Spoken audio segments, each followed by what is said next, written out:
Hey everyone, one of the most common questions I've received since starting this series is, how do I get into the business as an announcer, doing play-by-play or color commentary? I briefly touched on this subject in an earlier installment of the show, but this week I've recruited someone with very intimate knowledge on the subject. My guest on this week's Getting Into the Biz is the voice of Juggalo Championship Wrestling. He's been seen in the ICP Theater, the Backyard Wrestling video games. He's got his own podcast, The Kevin Gill Show. Please welcome Kevin Gill. Kevin, thanks for being on the show.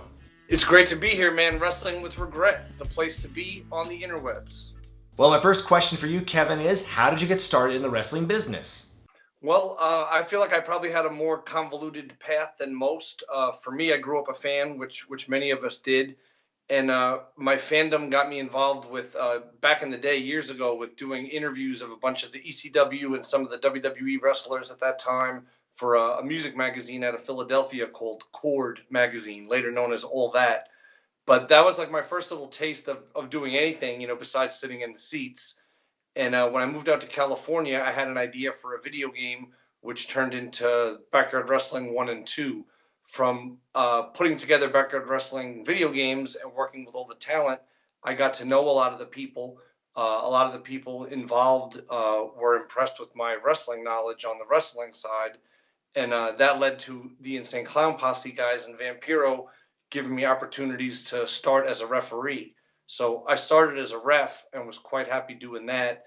And then I've always been a talker in real life, and that's been kind of like my profession and such. So it was kind of fun to then transition over to commentary, which I got to do also with Insane Clown Posse and Juggalo Championship Wrestling. And then kind of off the success of that, I've been able to keep a lot of bookings, especially as of late, between the podcast and my commentary work. So I'm humbled and honored to be a part of it. But yeah, that's my convoluted path: fan, interviews, video games, referee, commentator, and also now booker and stuff too. Like I book the JCW stuff. So it's a thrill for me to have such a diverse understanding of the business and to get it from such a variety of sources. Talk to me more about your background before you got into wrestling, because I think this is very important. You mentioned you did interviews for magazines and some video game marketing. What else have you done? In the video game industry is where I did a lot of talking. To go back even a step further, I started putting out hardcore records in the New York hardcore scene in the early to mid 90s. And doing that led to a lot of interviews and public facing stuff. It also was, marketing and production. I kind of learned a lot about business from a DIY kind of ethic. Having that background and pedigree brought me to the attention of the video game industry in New York City, which at that time was not much of a video game industry in New York City. But there was a bunch of guys who had an idea they were going to change video games forever, and they wanted some outside the box thinkers to be a part of this. So those guys turned out to be, Sam Hauser and Terry Donovan and Jamie King from Rockstar Games. So those guys hired me away from my own record label to come work at a fledgling video game company.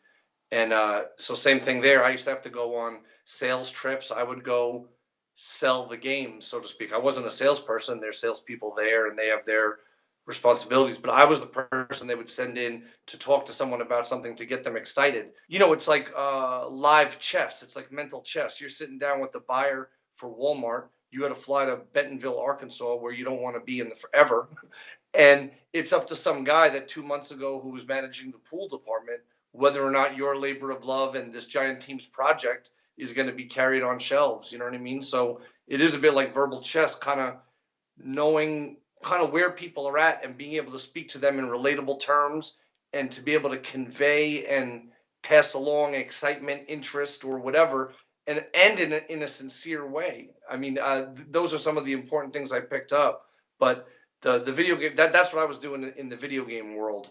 In between both those, the video game stuff and the music stuff, I did a couple of semesters with the Upright Citizens Brigade Theater in New York City, and I already felt I was doing it. I didn't really know about improv, but I then found out that that's what I was doing. You know what I mean? I was kind of improving with a lot of stuff because I always preferred to just go in and just kind of have the knowledge in my head and then, dole it out as necessary. Great. Okay, so you've been booked at a wrestling gig doing commentary. Now, before the show, for those people who don't know, how does one prepare for that kind of job? Well, again, like you said, I work a lot of different places, and places all have different feels and vibes. The first thing I want to know is what type of show is it? Is it commentary over the PA system, or is it commentary for the people at home? Is it kind of an R-rated show, a PG-rated show? Like, where does it fit in that regard? That's the kind of high-level generalities. But then, of course, it's just knowing who's who on the show, knowing what the big beats are, so to speak. Like, if there's when the guy in match 4 beats the guy, it's also his trainer, and for 10 years they've been fighting, and now it's finally come to pass that the student beat the teacher. In that regard, if there are some things like that that are important, it's great to have that kind of stuff peppered in, and that's the kind of stuff you can learn even if you're working somewhere for the first time or coming into a new place, by just being there, being available, approachable, and assertive in your own regard in terms of going out and talking to everybody, and you get a really good feel for what's going on. I like to know who's who, what's what.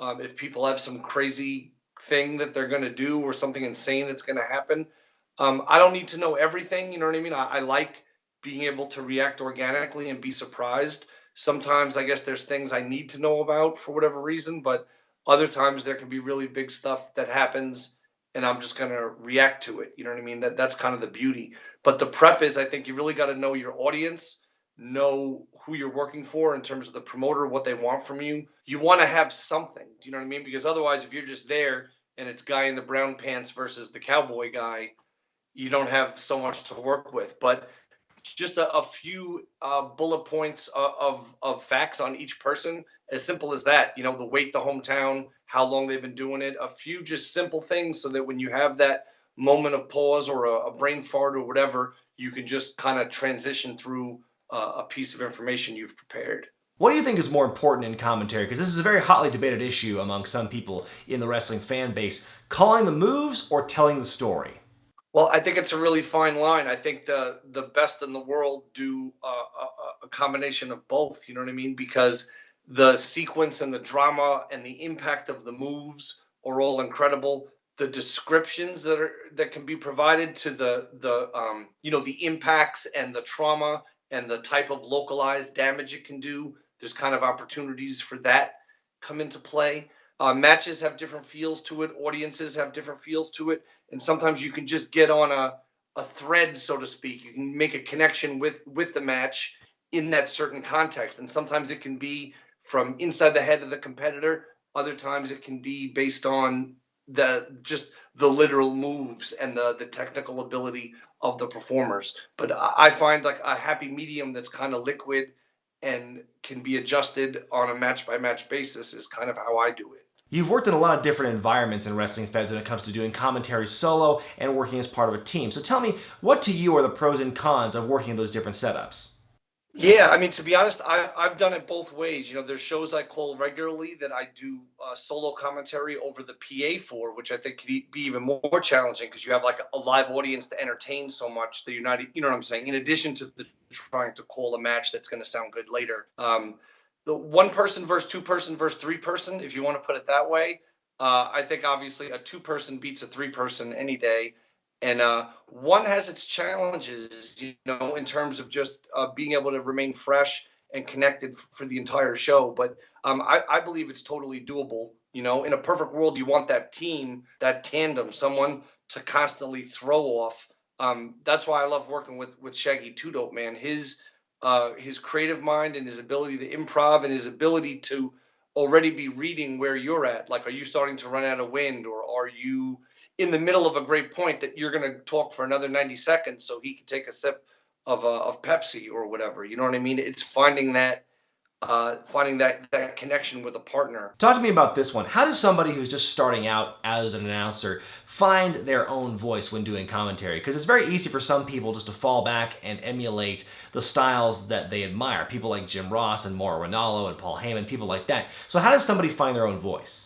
Well, that's the thing. I think everyone you just mentioned and everyone else who's, people who blaze trails in commentary, Joey Styles, etc., Paul Heyman, they all had their own voice, and it wasn't something that was a gimmick per se. They might have the volume turned way up. It may be something that they've enhanced, but it's really the core person. The person themselves just has this personality, this ability.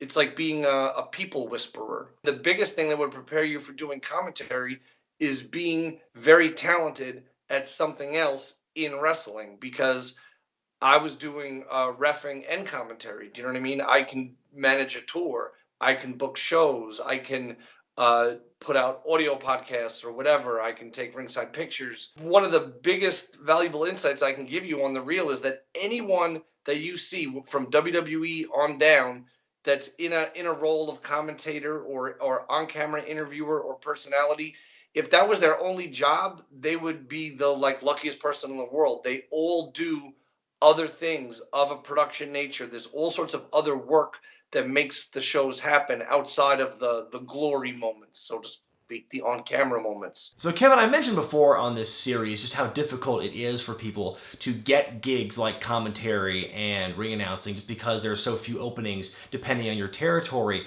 So I guess my question to you, Kevin, is what would you tell someone who's an outsider or a fan who really wants to get more involved in professional wrestling? How does somebody get that kind of gig? The thing is, every independent wrestling company out there needs help. But the thing is, they don't need help in what I call the glory positions. Like you said, there's not a lot of spots out there for commentators or backstage interviewers or whatever. But if you're willing to come and help in any way possible, help the show, help these performers get their show to happen, then you're there, then you're part of it. Then one day it's like, you have a good reputation. People think you're humble, hardworking, whatever. One day someone doesn't show up. One day you fit a description that they need for something. You know what I mean? It's all about being there. But most people don't want to help build the ring. They don't want to hand out flyers. They don't want to promote online. They don't want to do anything except perform. You know what I mean? I'm a performer. When people always say, oh, I want to do it, of course they want to do it. You know, like Scott, not to drop names, but just because he said this to me, Scott Hall is like, oh, really? Like, you want to be on TV and talk about wrestling? Well, go figure. Well, you'll probably be the first guy in line for that job. You know what I mean?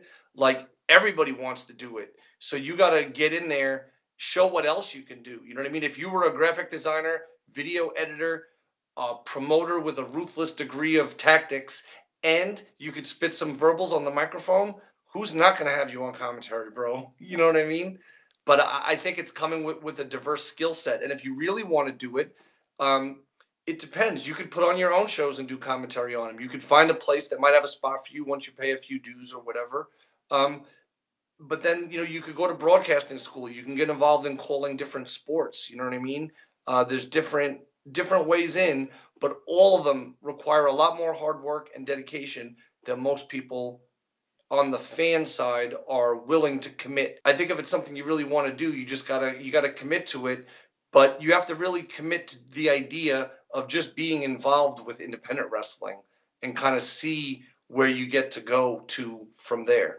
Awesome. Kevin, thanks so much for answering these questions. I hope people who are interested in this kind of thing were taking notes because that was some very good insight. So one thing before you go, Kevin, I know you had a lot of projects, a lot of things you're involved in, so please plug away. Well, it's been an honor to appear here on Wrestling with Regret, the hottest internet series currently blazing trails. It's put Reno back on the map. Reno only used to be known for two things, and one of them was the Reno Scum. Reno is now known for three things. So thank you, and thank you to the audience here at Wrestling with Regret for hollering at your boy KG today. You can check me out on my weekly podcast series, The Kevin Gill Show, which is available creatively at kevingillshow.com, not to mention iTunes, SoundCloud, Stitcher, TuneIn, on and on and on. What is it? If you like Colt Cabana, you'll love this. It's in-depth interviews recorded in person exclusively, and in addition to top names in wrestling like Mick Foley, Finn Balor, MVP, Conan, Vampiro. I mean, I could go on and on. We're coming up on 100 episodes. Top names from music. You know, it's Violent J from ICP, Lars Fredrickson from Rancid, Sonny from POD. It's Willie D from the Ghetto Boys, DJ Paul from 3-6 Mafia, Jerry the King Lawler, you know, to put two Kings of Memphis in one soundbite. And I think it's just unique. It's all about PMA. It's all about positive mental attitude. And you get to meet these people who are positive, people who are mental, and people who have attitude. And you kind of get to just learn about their journey. You don't have to be the biggest fan of a musician or a wrestler or a video game creator to understand and appreciate their journey, their struggles, their ups and downs, and all that. And then, of course, I do commentary for a bunch of companies around California and for Juggalo Championship Wrestling. We've got the Gathering of the Juggalos coming up. Bloody Mania is going down on Friday night, July 22nd. It's going to be a mind-blowing feast for the senses. Jeff Hardy, Tommy Dreamer, the Monster Abyss, the artist formerly known as Hornswoggle. And that's just part of, 4 days of mayhem. Check out Juggalo Gathering for more information on that. And of course, Kevin Gill Show merchandise information, and even some of the records I reissue and stuff, and old versions of Backyard Wrestling games and such. You can get those over at dignifiedbastard.com. So please check out Kevin Gill Show. Follow me on Twitter at OG Kevin Gill, and like me on Facebook at KG Kevin Gill. And everyone who subscribes and leaves a review for the podcast today gets a free puppy. Offer not actually valid. Well, once again, I want to thank Kevin Gill for taking time out of his day to do this interview. I hope it answered a lot of your guys' questions about what it takes to become an announcer in the world of professional wrestling. If you have any other burning questions about getting into the wrestling business, please post them in the comments section below, and I'll do my best to answer them in future installments. And for previous installments of this series, please click the link for the playlist in the description section. Be sure to thumbs up this video if you like it, subscribe to Wrestling with Regret, and buy the t-shirts at ProWrestlingTees.com. I'm Brian Zane, and I'll see you next time.